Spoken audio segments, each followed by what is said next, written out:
This is Duke University.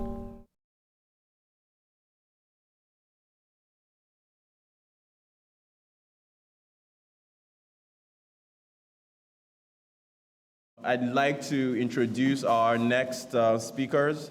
They're making a pitch on their startup, the Releaf Group, who they're doing a great thing about access to information in Africa. And if you are the finance panel, you've gotten a little taste of what they're all about. It's my pleasure to introduce to you Uzoma and Isaiah from the Releaf Group. Thank you.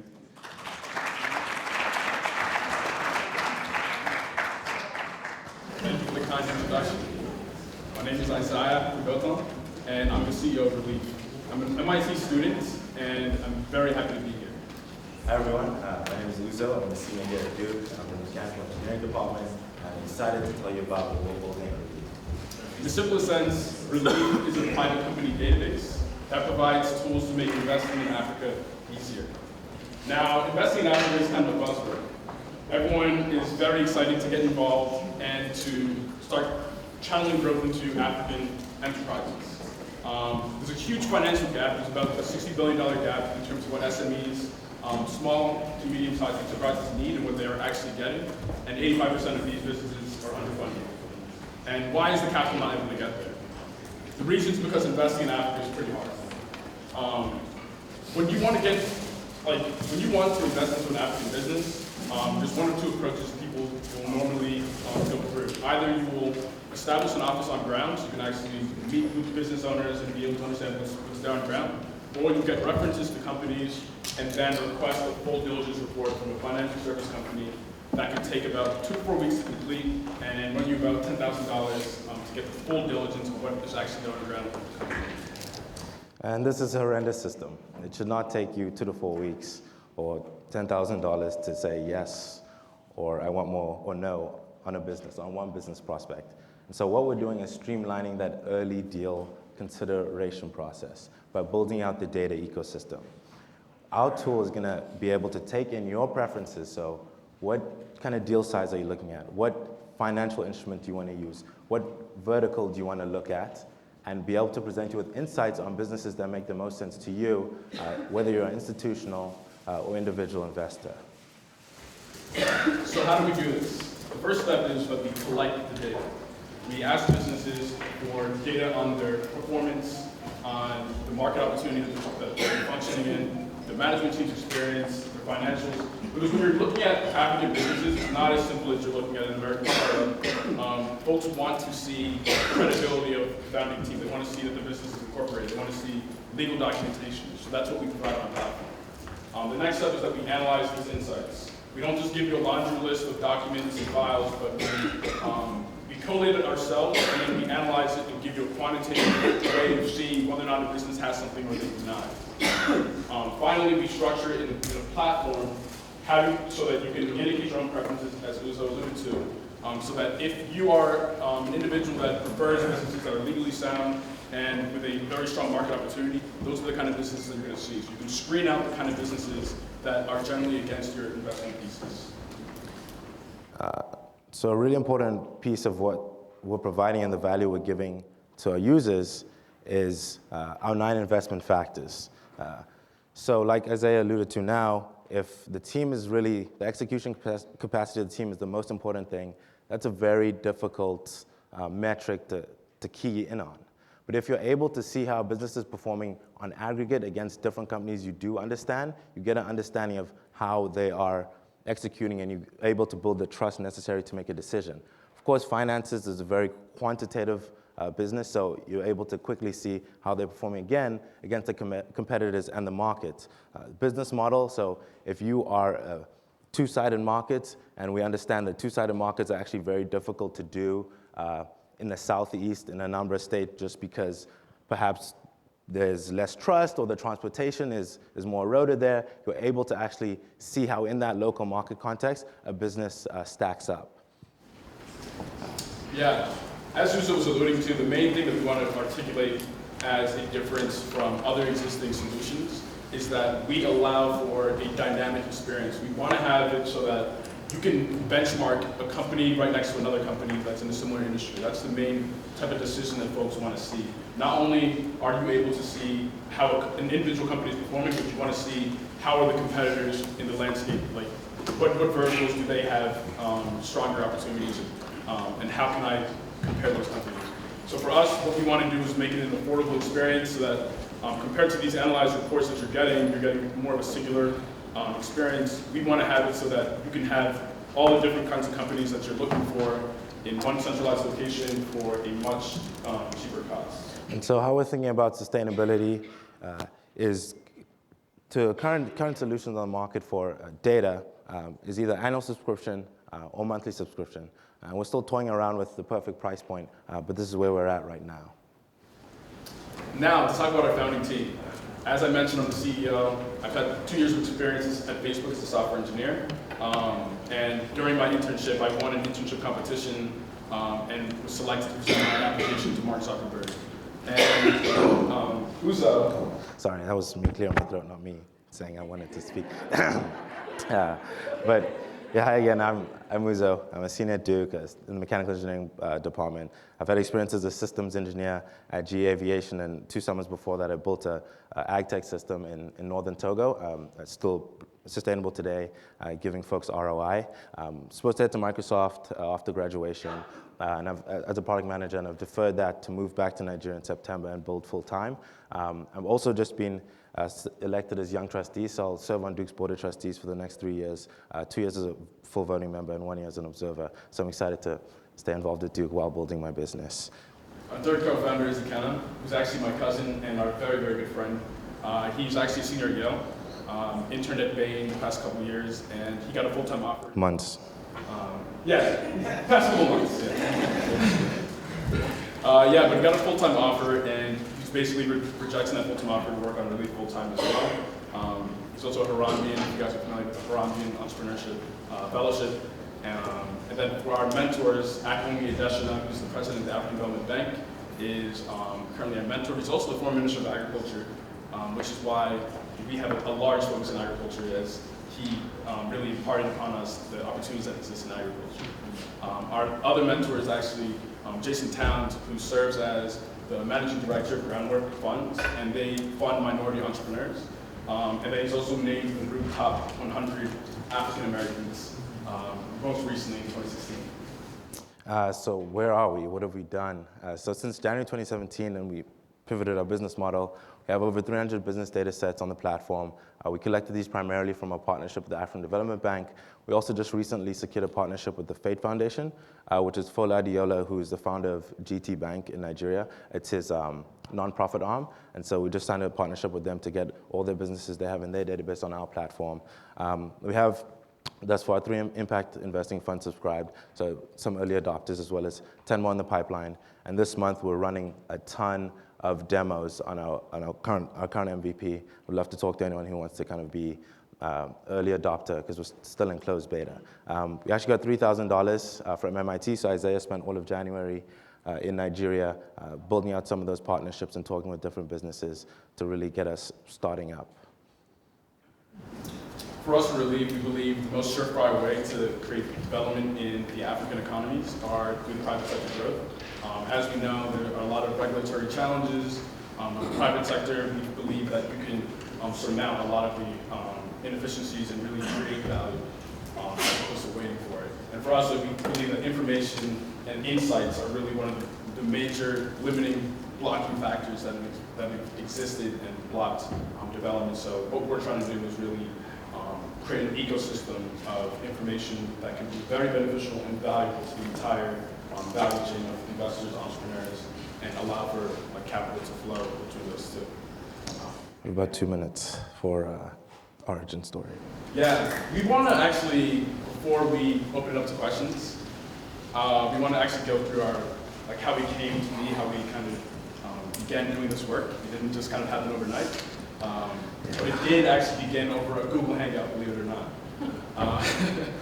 So myself, Uzo, and Ikenna were very close from MLT, and then also as family, being cousins. So we all were talking about different business ideas we had for the future about what we wanted to do in Africa.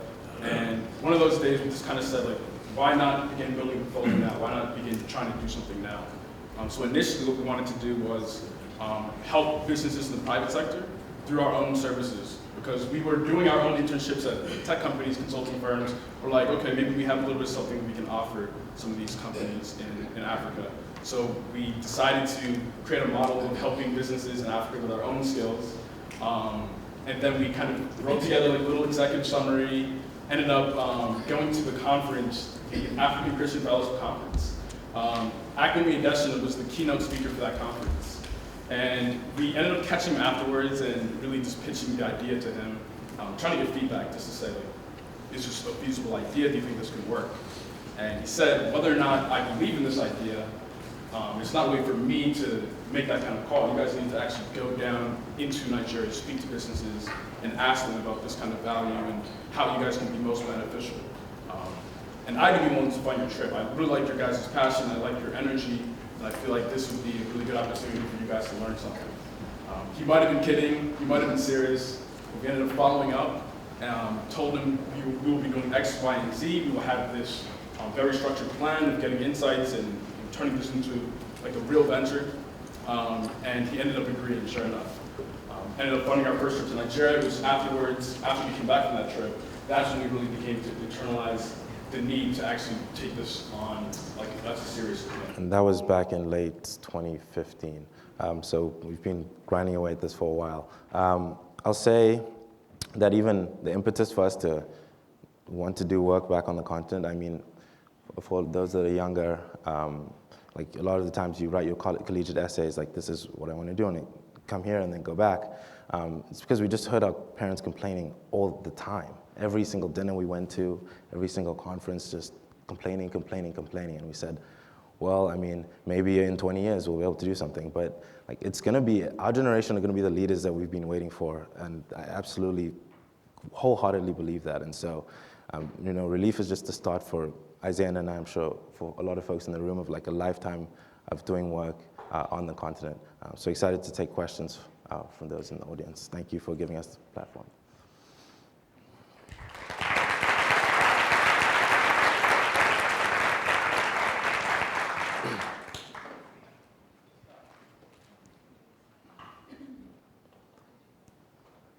Sir? Oh.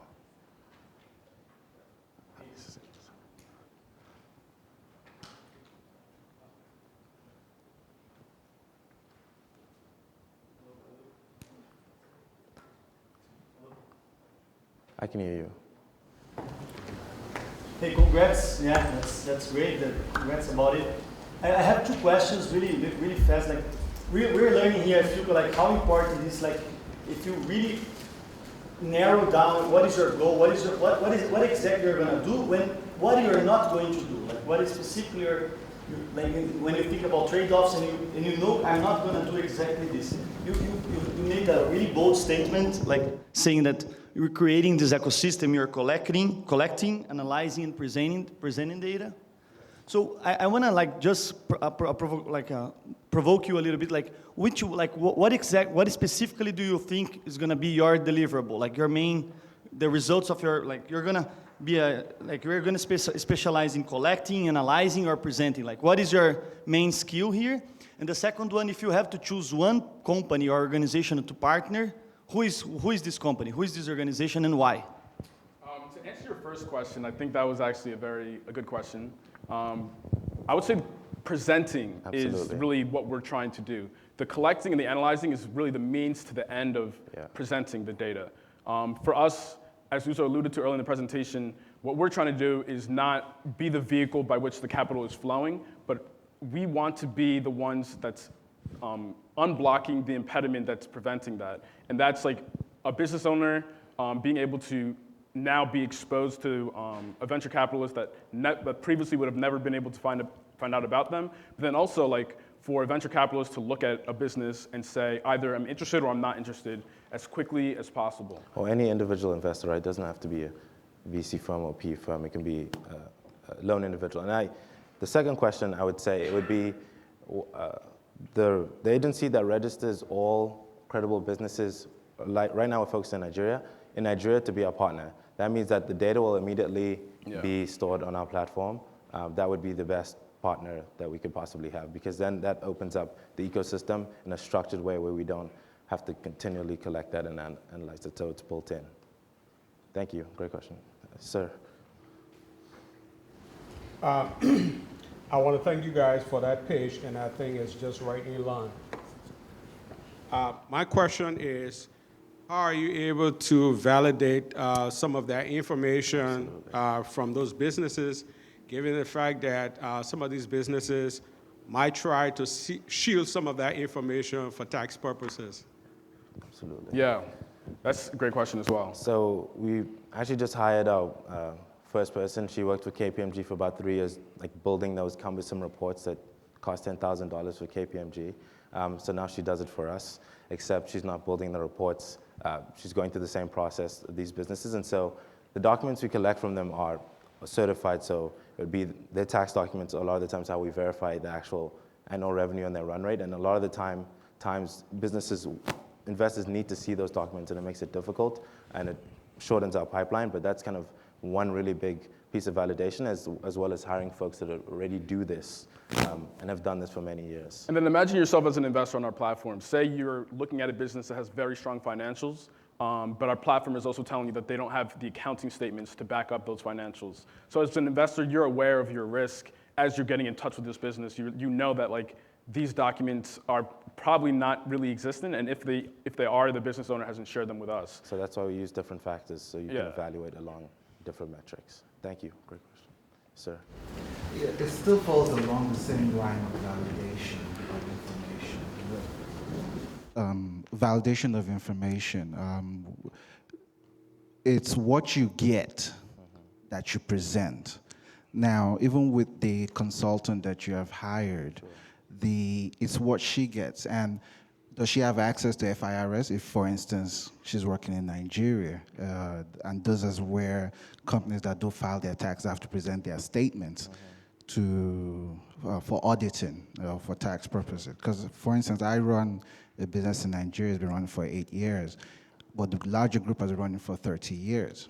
And going from what the gentleman behind said, it's very important to note that the waters, especially in Nigeria, are very murky.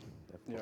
And to be able to now present that data, given the amount of, it cannot be overstated. I just want to point that out. So, and what you're doing is very great. I commend you for that, if I would like to use that. So I just want you guys to be very aware of that aspect. The second aspect I have is that I think the idea you have is very great, is very important, but it limits those that actually need access to the venture capital that you're trying to connect them with. And I say this because of track record. There are a lot of young entrepreneurs that want to enter into Nigeria, and they cannot connect to your funding because they don't have that track record that is your requirement, or the venture capitalists want to look at in Nigeria. And it also connects back to that information, the validation of that information, that, how are you going to bring this into place? So, that's my comment to that. I'd say two things. Again, you're right, it cannot be overstated at all in terms of validation, but again, we're not running the full due diligence process. We're going to allow you to quickly, again, like you said, the waters are very murky. We want to make them a little bit less opaque. And so for you to even get to a point where you can say, I want to validate that business's financials, you can't even do that right now. So we want to get you to that point right then, and maybe down the line, run the full due diligence process. Because even before you run an investment, you're still going to go through multiple other stages. But the first stage right now is blocking folks from even knowing what's out there. The second